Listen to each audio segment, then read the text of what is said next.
Com a graça de Deus, estamos juntos para a realização de mais um programa Opção para a Vida. E eu espero que você esteja com seu coração aberto, os ouvidos da alma receptivos, para receber mais uma vez a palavra de Deus que será ministrada dentro de instantes. Ouviremos também ainda nesse programa uma belíssima música para o seu enlevo espiritual. A música fala a alma, a música traz paz, tranquilidade, principalmente a música sacra. E é por isso que você, nessa manhã, deve estar com seu coração aberto e receptivo para ouvir o que Deus tem para a sua vida, para o seu coração e para a sua família. Estamos juntos nessa manhã de terça-feira, hoje 31 de janeiro, último dia do mês, primeiro mês do ano novo que recebemos. Hoje comemora-se o Dia da Integração Nacional e também o dia do lançamento do primeiro satélite ocorrido em 1958, se você não sabia.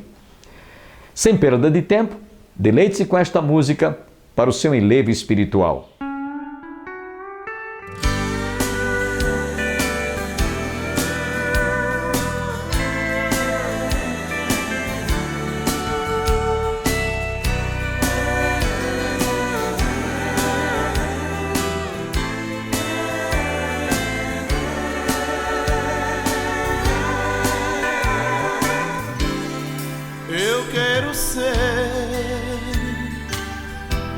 Senhor amado,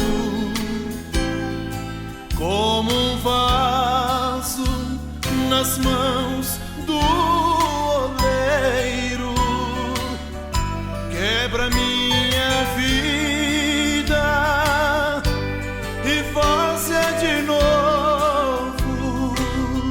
Eu quero ser.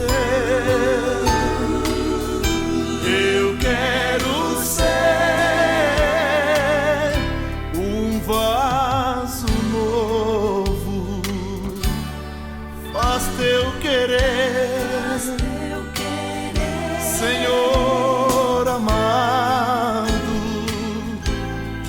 és oleiro e eu esse barro, quebra minha vida e faz-a de novo.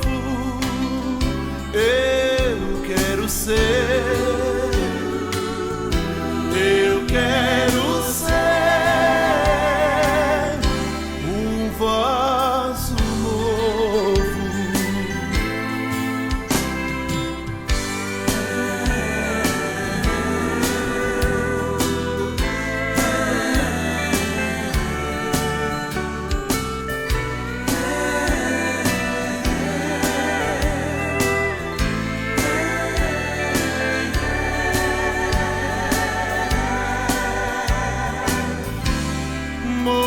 Modela-me, transforma o meu ser, faz de mim um vaso escolhido para levar o amor aos perdidos. Eu quero ser. Eu quero ser um vaso novo para levar o amor aos perdidos. Eu quero ser. Eu quero ser um vaso novo.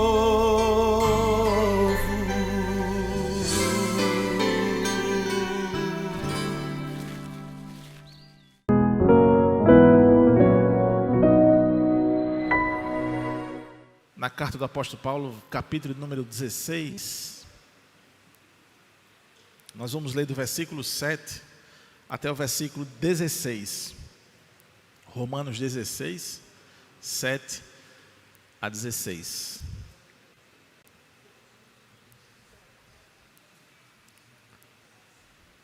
Romanos, capítulo 16, a partir do versículo 17 até o 16.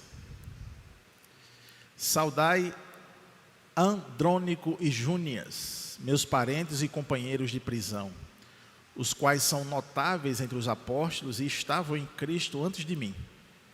Saudai Amplieto, meu dileto amigo no Senhor. Saudai Urbano, que é nosso cooperador em Cristo, e também meu amado Estaques. Saudai Apeles, aprovado em Cristo. Saudai os da casa de Aristóbulo. Saudai meu parente Herodião. Saudai os da casa de Narciso, que estão no Senhor. Saudai Trifena e Trifosa, as quais trabalhavam no Senhor. Saudai a estimada Pérside, que também muito trabalhou no Senhor. Saudai Rufo, eleito no Senhor, e igualmente a sua mãe, que também tem sido mãe para mim. Saudai Assicrito, Flegonte, Hermes, Patrobas, Hermas e os irmãos que se reúnem com eles. Saudai Filólogo, Júlia, Nereu e sua irmã, Olimpas e todos os santos que se reúnem com eles. Saudai-vos uns aos outros com ósculo santo. Todas as igrejas de Cristo vos saúdam. Baixe sua cabeça. Pai, em nome de Jesus, mais uma vez, pedimos misericórdia, compaixão e graça para podermos refletir e meditar na Tua palavra, em nome de Jesus. Amém. Pode sentar, irmãos. Nós vimos na semana passada que a palavra para servir no original é diácono, e que Paulo se refere a Febe pelo dom que ela tem, ou seja, pela diaconia dela. Em meio à polêmica, se as mulheres podem ser consagradas diaconisas, nós vimos que não existe nenhum texto que remete a isso. E esse texto de Romanos, quando inicia-se o capítulo, Paulo não está falando sobre, ou seja, quando ele cita Febe, ele não tem a intenção de dizer que ela era uma diaconisa. Ele não era essa a intenção de Paulo. Ele não estava ensinando isso. Então, dito estas coisas, alguns pensavam então que Paulo poderia então estar oficializando a diaconisa, mas nós não encontramos nenhum parâmetro para isso em outros textos do Novo Testamento. Agora, nós encontramos sim vários textos relatando mulheres com dons específicos para servir ao Senhor, tanto no Antigo Testamento como também no Novo Testamento. Mas consagrada a oficial da igreja, não temos. Então, Febe definitivamente não era diaconisa do ponto de vista do oficialato, mas ela era uma diaconisa do ponto de vista do dom que ela tinha de servir a igreja. A gente viu também que Paulo, ele pediu para que a recebam com um sentimento de irmandade. Lembremos que ele recomenda Febe para aquela igreja.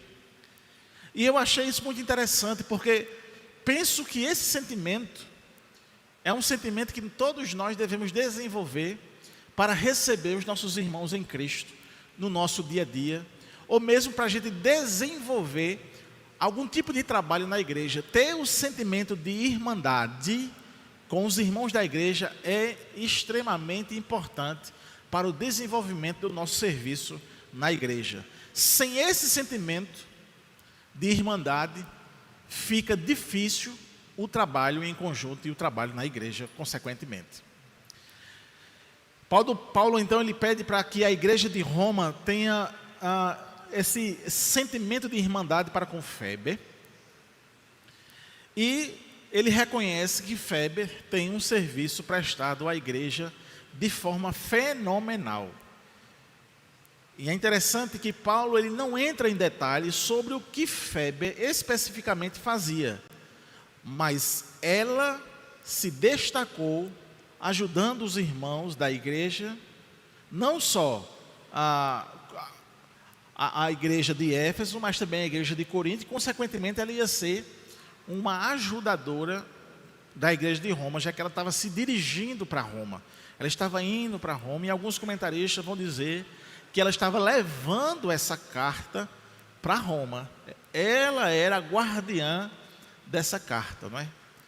E a gente vê alguns comentaristas dizendo, destacam justamente dessa importância. Imagine só, Febe estava levando um dos maiores documentos de fé doutrinária da graça em sua túnica, não é? Guardada consigo, que é justamente a carta do apóstolo Paulo aos Romanos.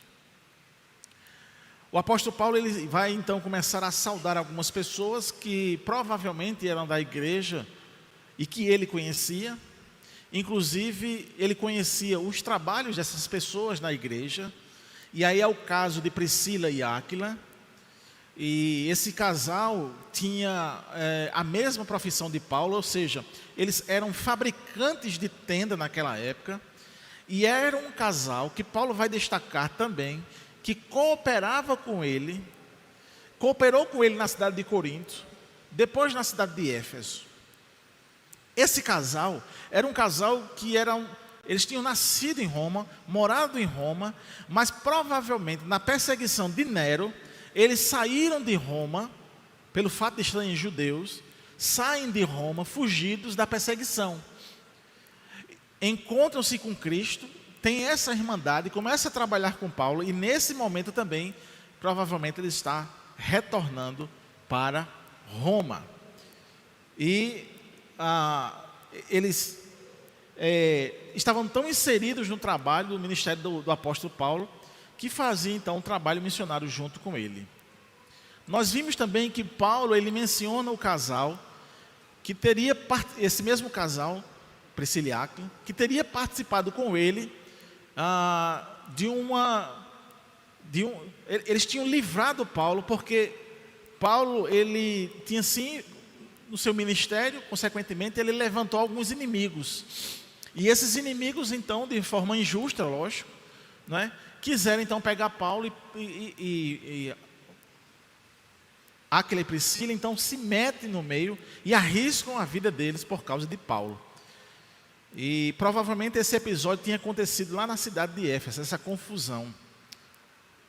E então nós vimos também que Paulo, ele continua a sua saudação a irmãos que estavam em Roma, lembrando de alguns que trabalhavam na casa que se reunia o casal Priscila e Áquila. Nesse momento, é possível que Priscila e Áquila estavam, né, como eu já disse a vocês, morando novamente em Roma, e tinha então a sua casa um trabalho específico da igreja, porque irmãos se reuniam nessa casa. No nosso texto de hoje, a gente vai ver também outros relatos específicos de irmãos que se reuniam na casa de irmãos. E daí nós vamos tirar também uma verdade extremamente interessante. E essa verdade é que havia muitos trabalhos na casa dos irmãos. Eles se desdobravam por causa do evangelho, inclusive cedendo as suas casas para os cultos e os trabalhos espirituais. Então havia naquela época também esse mesmo modus operandi, digamos assim, de se reunir na casa de um e de outro irmão. O nosso texto de hoje, nós veremos então mais alguns amigos de Paulo e até parentes que ele vai citar. E como tema da mensagem de hoje, eu coloquei a importância da rede de amigos. A importância da rede de amigos no aspecto de igreja, naquilo que engloba a igreja. Nós precisamos ter amigos na igreja. Nós precisamos desenvolver esse tipo de relacionamento amigável, a irmandade de fato, de verdade. Não cabe de forma nenhuma na igreja a falsidade. Não cabe de forma nenhuma na igreja a mentira, a enganação, o passar da perna. Isso não existe na igreja. Então é preciso que nós venhamos a desenvolver isso E para desenvolver isso, você vai ter que jogar fora, despojar de alguns pecados. A inveja, a ganância, e por aí vai. Sentimentos que fazem com que as pessoas se intriguem uma das outras. A falsidade, enfim. Então, o apóstolo Paulo, ele começa a falar dessa rede de amigos, e no capítulo 7, no versículo 7, desculpem irmãos, ele diz: saudai Andrônico e Júnias, meus parentes e companheiros de prisão. Esses irmãos provavelmente foram, assim como Paulo, perseguidos. Estiveram inclusive na prisão. E nessa versão da Bíblia, eles são reconhecidos como parentes de Paulo. Em outras versões, eles aparecem como sendo compatriotas de Paulo. Mas é consenso dizer que Andrônico e Júnias, não sabemos se Júnias é feminino ou masculino, não tem como saber, não sabemos se ele é um casal, mas o fato é que ele é uma pessoa. E aí, Paulo cita os dois, essa dupla, para dizer então que eles eram compatriotas dele, ou melhor, eles eram parentes de Paulo, e em algumas versões vão dizer que eles eram compatriotas, ou seja, eram judeus que conheceram a Cristo. E Paulo vai destacar que essa dupla, essas duas pessoas, tinham conhecido a Cristo antes mesmo de Paulo. Veja no meio do versículo, do versículo 7. Estavam em Cristo antes de mim. Então, Paulo, ele destaca justamente isso. Essas duas pessoas que eram parentes de Paulo, não se sabe se era primo, se era tio, enfim, ele não destaca, ele não diz, mas são parentes de Paulo, e eles tinham conhecido a Cristo primeiro que Paulo. Agora, um outro fato que me chamou a atenção é que esses irmãos, eles trabalhavam bem no ministério. Trabalhavam bem no ministério. Eles se desenvolviam o trabalho, ou eles desenvolviam um trabalho na igreja que se destacavam. Eles trabalhavam na igreja, nas missões, e pelo fato de trabalhar na igreja, de se destacar na igreja, os próprios apóstolos tinham conhecimento do trabalho dessa dupla, e aí Paulo vai dizer isso, os quais são notáveis entre os apóstolos. Isso me chamou a atenção, irmão, porque a pergunta que se faz para mim, e a pergunta que você faz para você mesmo, é: será que eu estou me destacando na igreja ao ponto dos oficiais ou dos pastores reconhecerem o meu trabalho, o meu ministério? Será que a igreja reconhece o meu ministério? Eu já falei outras vezes em salas de aula, e dentro desse contexto que nós estamos aqui, da palavra, há às vezes uma divisão na igreja, porque a pessoa se acha que deveria estar naquela posição, naquele ofício, ou naquela liderança, mas que não houve um reconhecimento da igreja, não houve um reconhecimento dos pastores, não houve um reconhecimento de toda a comunidade, e aquela pessoa empurra de goela abaixo, tem que estar naquela posição, tem que estar naquele cargo, e é um desastre quando isso acontece. É um desastre quando isso acontece.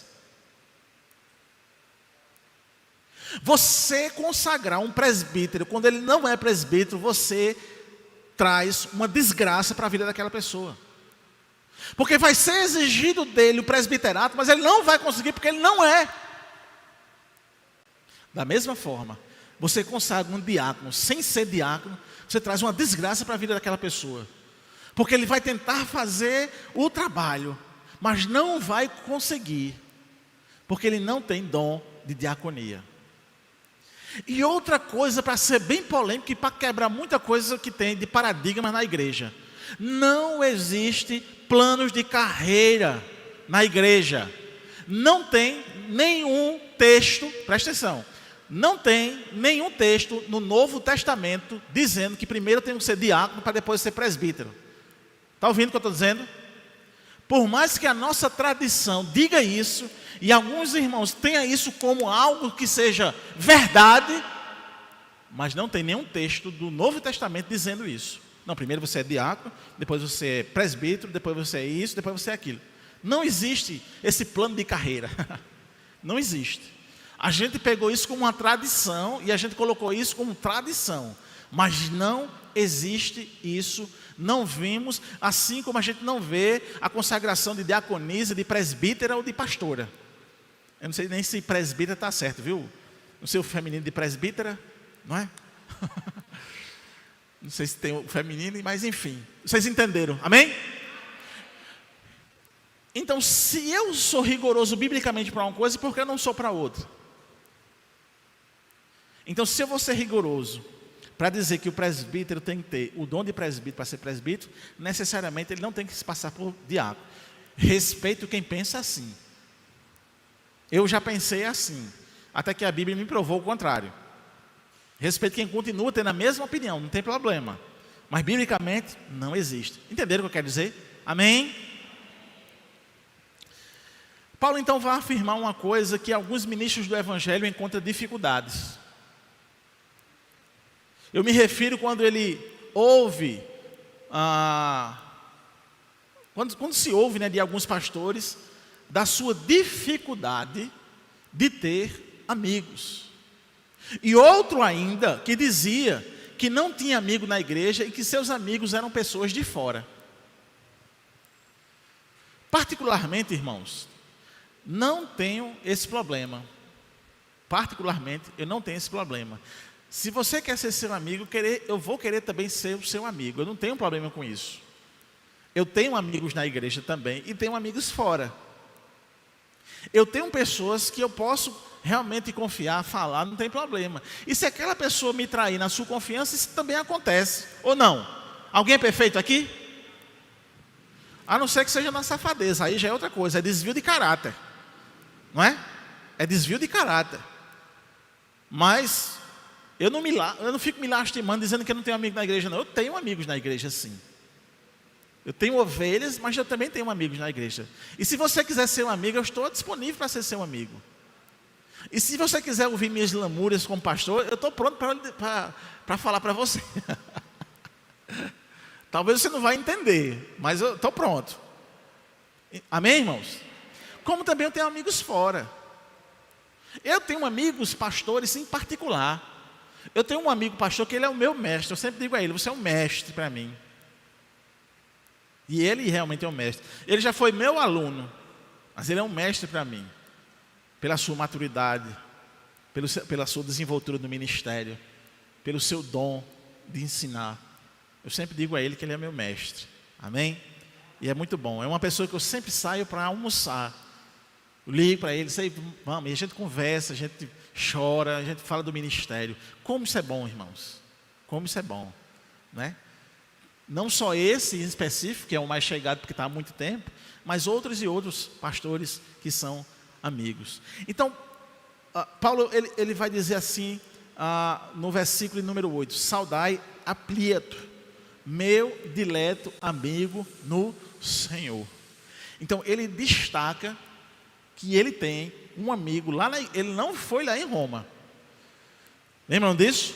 Ele não tinha ido à igreja de Roma, ele conhecia as pessoas pelo fato de ter ou conhecido em Jerusalém, ou conhecido em Antioquia, ou conhecido em uma das suas missões, mas ele, dentro dessa rede de irmãos que está trabalhando no ministério, ele tem um amigo, e ele destaca esse amigo aqui. Mas Paulo também ele vai mencionar outros como amigo, a exemplo de Estaques. E ele diz no versículo 9, saudai Urbano, que é nosso cooperador em Cristo, e também meu amado Estaques. Nesse início do versículo 9, Paulo fala desse Urbano. E esse nome Urbano, ele era um nome dado a pessoas que eram pobres, sem nobreza da época. Inclusive, nome comum para os escravos. E aqui, esse homem, esse Urbano, que talvez era uma pessoa desprezada, marginalizada pela nobreza, ou pelo aqueles que se acham que tem alguma coisa, Paulo destaca aqui como uma pessoa que deve ser saudado, né? Ou seja, recebe uma saudação do apóstolo, porque ele coopera no Evangelho. E isso traz aquela ideia que Deus diz que não faz acepção de pessoas. Na igreja, independentemente do seu cargo lá fora, ou do seu título universitário, independentemente disso, todos somos irmãos e cooperadores de Cristo, amém? Na igreja não tem isso não. Na igreja, tanto um empresário, um doutor médico, ou um doutor advogado, ou um vendedor, ou enfim, qualquer profissão digna, ele pode exercer o diaconato, ele pode exercer o presbitério, ele pode exercer o pastorado, ele pode exercer uma liderança, porque são todos cooperadores de Cristo. Na igreja, definitivamente, não há um destaque. Ele é assim porque ele tem isso e aquilo. Não tem, e aqui é mais uma prova. Aqui nós temos mais essa prova. Paulo destacando esse rapaz Urbano, que provavelmente era uma pessoa marginalizada pelo fato de que Urbano era popularmente conhecido como um escravo, né, esse nome, ou de pessoa que não tinha nenhum título, e aí Paulo está dizendo que ele era um cooperador. Então, na igreja de Roma,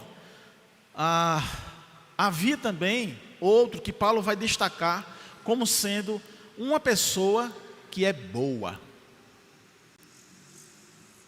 e aprovado por Cristo. Nós não sabemos qual é o critério que Paulo vai usar para estabelecer que pessoa é essa aprovada por Cristo. A gente não sabe qual foi o critério que Paulo usa para identificar ele como uma pessoa aprovada diante de Cristo. Mas Paulo, ele provavelmente seria destacado, ou Paulo destacaria essa pessoa pela sua conduta diante da igreja e diante da sociedade. Ele era uma pessoa boa, amém? Então eu pressuponho que Paulo está destacando essa pessoa que tem uma índole boa, pelo seu comportamento, não só na igreja, mas também na sociedade naquela época, com seus vizinhos, no seu trabalho, no desenvolvimento da sua vida normal. Essa pessoa então era uma pessoa boa, era um homem bom. Verso 10, saudai Apeles, aprovado em Cristo. E ainda no versículo 10, Paulo destaca um homem cuja família era da igreja. Ele destaca amigos, ele destaca uma pessoa boa, ele destaca uma que ele recomenda para a igreja, e ele destaca então uma pessoa que recebe os irmãos em sua casa. Saudai os da casa de Aristóbulo. Ou seja, provavelmente Aristóbulo era um homem, uma pessoa, um chefe, pai de família, que tinha toda a sua família na igreja. E aí Paulo destaca, não só ele saúda Aristóbulo, mas todos da sua casa. Amém, irmãos? E nessa lista de Paulo, outra pessoa que tinha sua casa servindo ao Senhor, tratava-se então de Narciso. No que Paulo diz aqui, faz-nos entender que os que moravam em sua casa, ou seja, sua família, era crente e atuante na igreja. Ou seja, ele não só destaca como aquelas pessoas eram crentes da sua família, mas que eles estavam atuantes. Verso de número 11. Saudai meu parente Herodião, saudai os da casa de Narciso, que estão no Senhor. E o outro parente citado, trata justamente de Herodião.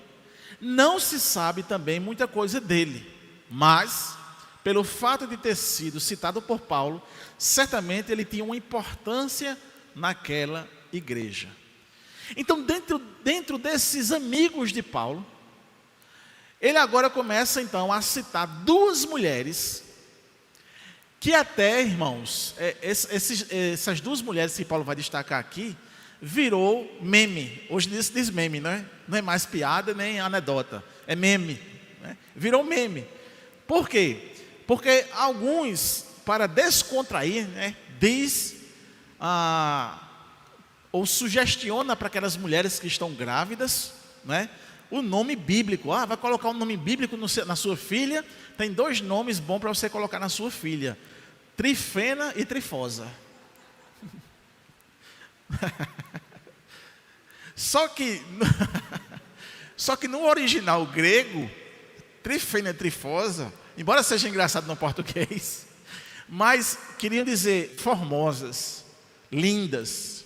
Louvamos a Deus por mais um programa, último programa do mês de janeiro, porque amanhã já será 1º de fevereiro, como os dias estão se passando rapidamente. Isso é cumprimento profético, como eu disse há algum tempo atrás. Os dias estão sendo abreviados. Espero que vocês estejam conosco amanhã e tenham todos um bom dia e que Deus fique convosco e com toda a sua família e abençoe a nossa pátria. Essa é a nossa oração. Shalom, a paz do Senhor e até amanhã.